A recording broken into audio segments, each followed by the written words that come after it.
Hello, YouTubers, friends, compatriots, bootlickers, shills, deathslicers, peasants, vassals, and, well, everybody else. I'm a useful idiot, and today I want to talk about Libya. And Libya's not really been on the map for a lot of people, except for all this constant haranguing about the Bhengazi incident. But in the context of what is actually happening in Libya since the NATO success, really sheds a light on that event, as well as a lot of other things that are going on in North Africa and the Middle East. And this recent event is 31 protesters being killed by one of the militias in Libya.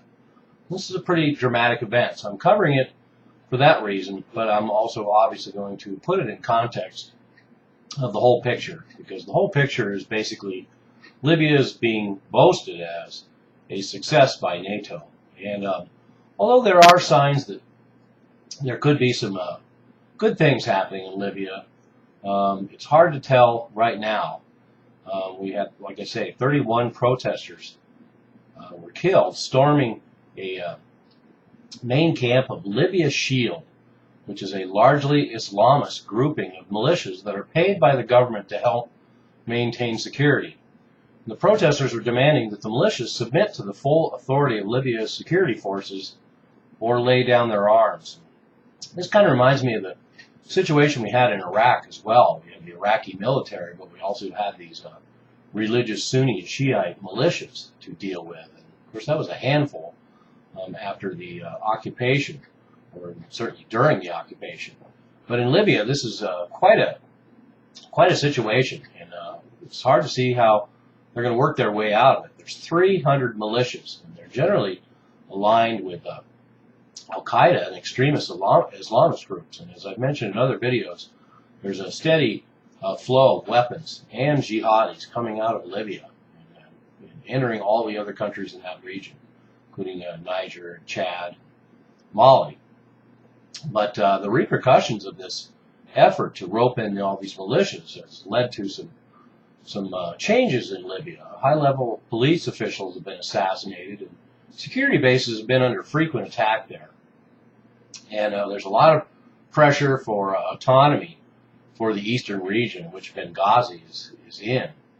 And recently we've had resignations of congressmen, as well as the Army Chief of Staff, who was supposedly in charge of roping in all of these militias. And last month, these same militias besieged Parliament and other ministries, demanding passage of a law to bar ex-Gaddafi people from serving in the new government.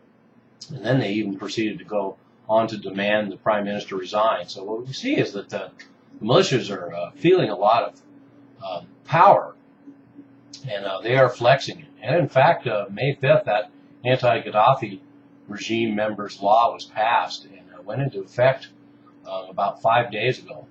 So theoretically, there should be an overhaul of the government there, and as well as the military, and get rid of people that were serving in the Gaddafi regime. And that might be a overreaction in some respects, because that same technique was used in Iraq. All the Baathists and all the people that were in the Saddam regime not allowed to serve in the government, and it's taken them a while to recover from the fact that everybody that was in the government for 40 years was now unavailable. So it created quite a vacuum. And we're finding that same situation in Libya. And overall, what we find there is that the police and army are weak and hollow. And they were neglected under the Gaddafi regime. Of course, he had his own private special units and his own government units, and then the general military. And this is another thing that was similar in Iraq. The general military was ill-equipped, understaffed, and bloated at the senior ranks. Lots of generals and not enough foot soldiers. But once again, full of Gaddafi holdouts. And there's been talks of creating a new military force there, but that would take almost a decade, so they may not have that much time. But the roots of the crisis they're in now is uneven provincial development, a vast amount of unemployment, a lack of transparency in the government, which seems to be the norm these days, and tensions between Libyan elites who accommodated the Gaddafi regime and those who were persecuted by it.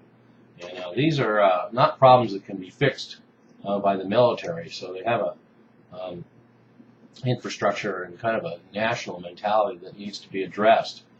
So, and the bottom line here with Libya, like I say, is it's hardly a NATO success, and it's still a headquarters for Al-Qaeda and jihadis.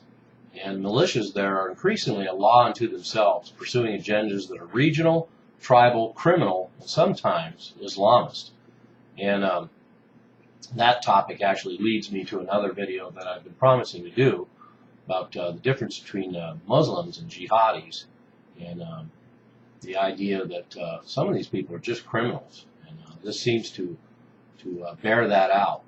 So, and then my bottom line is the fact that here we are. We're still discussing this whole Bhengazi incident. You look at a country like this, and it's actually more surprising that there aren't more events like the Bhengazi ambassador slaying, U.S. ambassador slaying, and not that there are less of them. And of course, more details are coming out on that whole thing, and it's never really going to be clear, and it's just a shame that this much time has to be spent on it, because this is just an area. I hope this video is made clear. This is just an area of Libya that is ripe for that kind of activity, and in fact, we've seen it plenty of times before and since, and all with characteristics that are eerily similar to what happened to the American embassy there. So there you have it. Just a little update on what's going on in NATO's big success in Libya. Too early to tell, and I still hope for the best, but right now they certainly have their works cut out for them. I'm a useful idiot. Don't you be one too.